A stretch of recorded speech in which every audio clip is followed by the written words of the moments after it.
ወላጆቹ አስሊጥ ከምትባል ሀገር ቢሆኑም እርሱ ግን ተወልዶ ያደገው በሮሜ ከተማ ነው።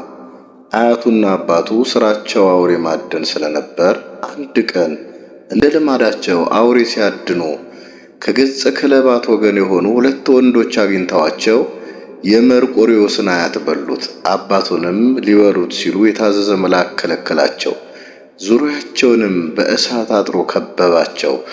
እነርሱም በተቸገሩ ጊዜ ለመርቆሬዎስ አባት ሰገዱለት።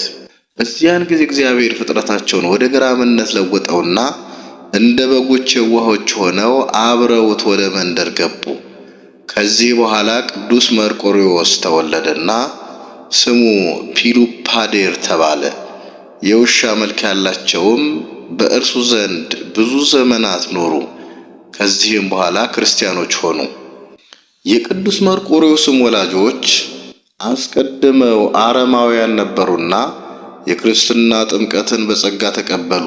አባቱን ኖህ እናቱንም ታቦት ብሎ ሰይሟቸዋል። ቀድሞ ፒሉፓዴር የነበረውም ስሙ ተለውጦ መርቆሬዎስ ተባለ።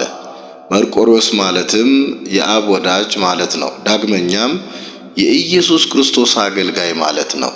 የውሻ መልክ ያላቸው ግን መልአኩ በተገለጠላቸው ጊዜ እንደነገራቸው ለቅዱስ መርቆሬዎስ አባት የሚታዘዙና የሚያገለግሉ ሆኑ። ንጉሡም የመርቆሬዎስን አባትና የውሻ መልክ ያላቸውን ዜናቸውን ሲሰማ ወታደሮቹን ልኮ በፊቱ አቆማቸው። እግዚአብሔርም የቀድሞ ፍጥረታቸውን መልሶላቸው አራዊት አደረጋቸውና ንጉሡን እጅግ አስፈሩት። ንጉሡም የቅዱስ መርቆሬዎስን አባት የአራዊት ተፈጥሯቸውን ያርቅለት ዘንድ ለመነው። የቅዱስ መርቆሬዎስም አባት በለመነ ጊዜ ተፈጥሯቸውን መልሶላቸው ገራሞች ሆኑ። ንጉሡም የመርቆሬዎስን አባት ገዥና የሰራዊቱ አለቃ አድርጎ ሾመው። የውሻ ፊት ያላቸውም አብረው ያገለግሉት ስለነበረ ሁሉም ይፈራው ነበር። ንጉሡም የመርቆሬዎስን አባት ወደ ጦርነት ከላከ በኋላ ሳይመለስ ስለቀረ ሚስቱን ሊያገባ ታሰበ።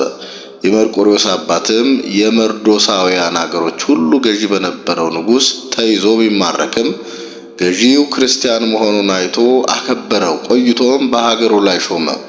ሚስቱም ጠፍታ ከሀገሯ ወጥታ ሄዳ ስለነበር ከባሏ ተገናኝተው በዚያው መኖር ጀመሩ።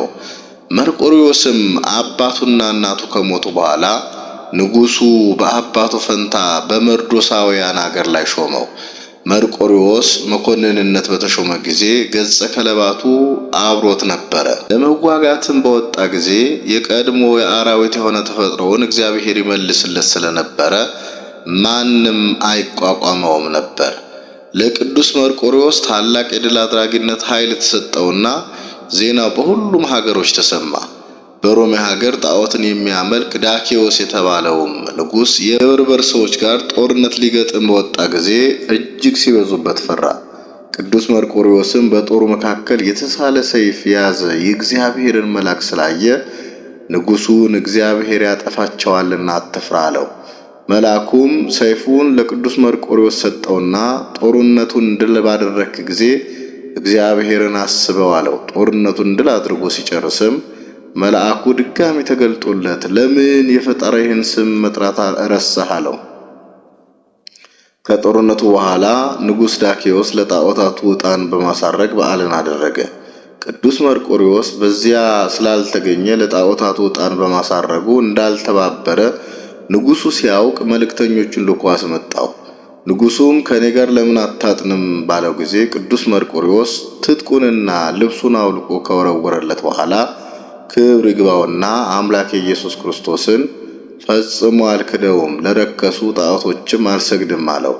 ንጉሡም ተናዶ ልዩ ልዩ በሆኑ ስቃዮችን እጅግ አሰቃየው።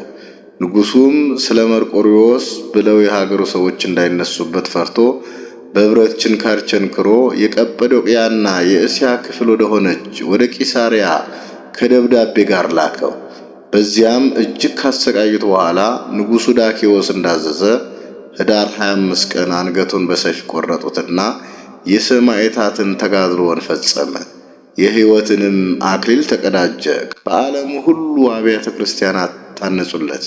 እግዚአብሔርም ድንቅ ድንቅ የሆኑ ተአምራትን በቅዱስ መርቆሬዎስ ስም አደረገ። ብዙ ተአምራትም አንዱ የቂሳርያውን ሊቀ ጳጳስ ባስልዮስን ረድቶ ከሃዲውን ኡልያኖስን የገደለበት ነው። ኡልያኖስ ነግሶ የክብር ባለቤት ጌታችንን ክዶ ጣዖታትን ማምለክና ክርስቲያኖችን ማሰቃየት ጀመረ። የቂሳርያው ሊቀ ጳጳሳት ባስልዮስም አስተምሮ ሊመልሰው ወደ ንጉሱ ቢመጣ ክብር ይግባውና ኡልያኖስ ጌታችንን ሰድቦ ባስልዮስንም አሰረው። ባስልዮስም በእስር ቤት ሳለ በቅዱስ መርቆሬዎስ ስዕል ፊት ጸለየ። ስዕሉም ወዲያው ተሰወረው። ያን ጊዜም ወደ ከሃዲው ንጉስ ኡልያኖስ ዘንድ ሄዶ በጦር ወቅቶት ገደለውና ወዲያው ወደ ቦታው ተመለሰ። ከጦሩም አንገት ደም ይንጠፈጠፍ ነበር። ቅዱስ ባስልዮስም ከሃዲውን ንጉስ እንደገደለው አውቆ የክርስቶስ ምስክር ጌታዬ ሆይ የእውነት ጸር የሆነ ኡልያኖስን ገደልከውን? አለው። ስዕሉም ያን ጊዜ አዎን እንደሚል ራሱን ዘንበል አደረገ። ቅዱስ ባስልዮስም ደስ ብሎት እግዚአብሔርን አመሰገነ። ሌላው ሰማዕት ቅዱስ መርቆሬዎስ በተአምሩ ከእስልምና እምነት ተመልሶ ክርስቲያን ያደረገው አንድ እስላም ሰው አለ።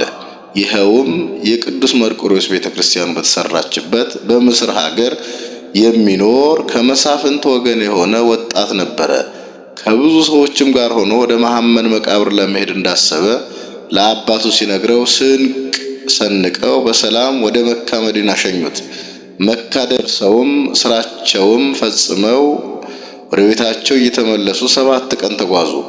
በሌሊትም ሲጓዙ ስለ ስጋዊ ግዳጁ ያ እስላም ወጣት ከግመል ላይ ወርዶ ለመጸዳዳት ዘወር አለ።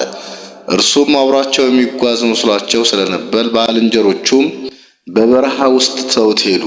እርሱም ወዴት እንደሚሄድ ስላላወቀ አራዊትም እንዳይበሉት ፈርቶ እጅግ ደነገጠ። በዚያንም ጊዜ በምስር አገር በአባቱ ቤት አቅራቢያ ያለች የሰማዕቱ የቅዱስ መርቆሬዎስን ቤተክርስቲያን አስታውሶ በልቡ ቅዱስ መርቆሬዎስን እንዲያድነው በመለመን ተሳለ። ወዲያውም ቅዱስ መርቆሬዎስ በፈረሱ ተቀምጦ ደርሶ መጣና ከወዴት ነህ? ከዚህ በረሃ ውስጥስ እንዴት ጠፋህ? አለው። ወጣቱ እስላምም የሆነውን ነገረው። ቅዱስ መርቆሬዎስም ና በኋላዬ በፈረሱ ላይ ተፈናጠጥ አለውና በአየር ላይ እየበረረ በምስር ሀገር ወዳለች የቅዱስ መርቆሬዎስ ቤተክርስቲያን ውስጥ እንደ ዓይን ጥቅሻ ደረሰውና እንደተዘጋች በውስጡ አስገባውና ከእርሱ ተሰወረ። ይህም ወጣት በኋላ ሞት ተጠምቆ ብዙ ሰማዕትነት ተቀብሏል። ገዳምም ገብቶ ብዙ ከተጋደለ በኋላ እንደገና ወደ ሀገሩ ተመልሶ ብዙዎችን ወደ ክርስትና መለሰ።